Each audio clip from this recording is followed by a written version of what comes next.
I'd like to talk today about the senior homestead property tax exemption, also the veterans exemption that we have at our office. For the senior homestead exemption, the deadline to file with our office is July 15th.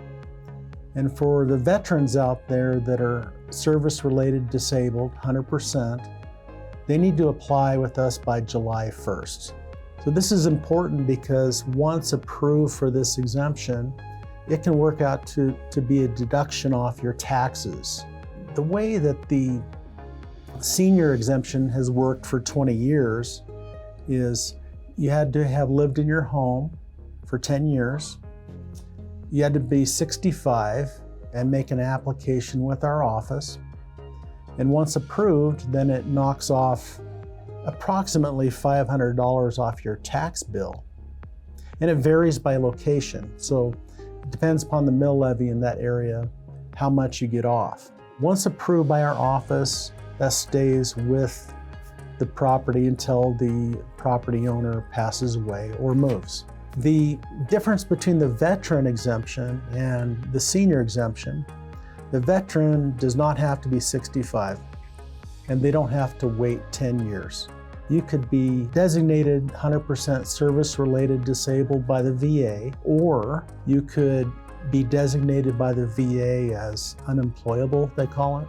Once you get that designation, come down to our office and apply, and you'll get approved for the exemption.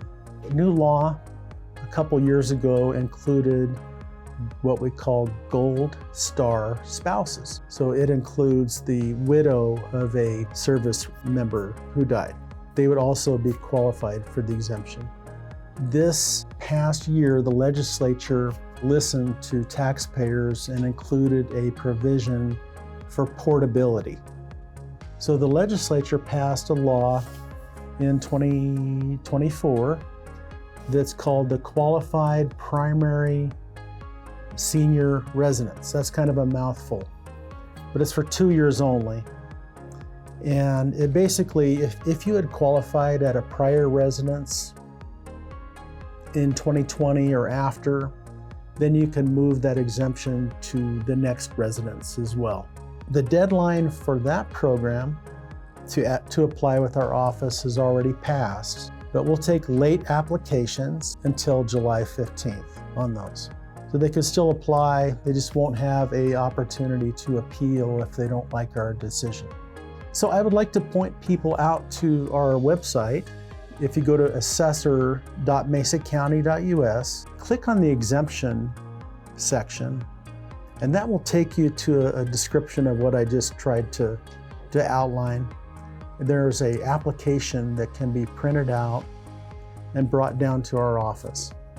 And I'd urge anybody that's over 65 and owned their home 10 years to get down here and get that done with us. That's basically the senior exemption in a nutshell and the veteran exemption in a nutshell.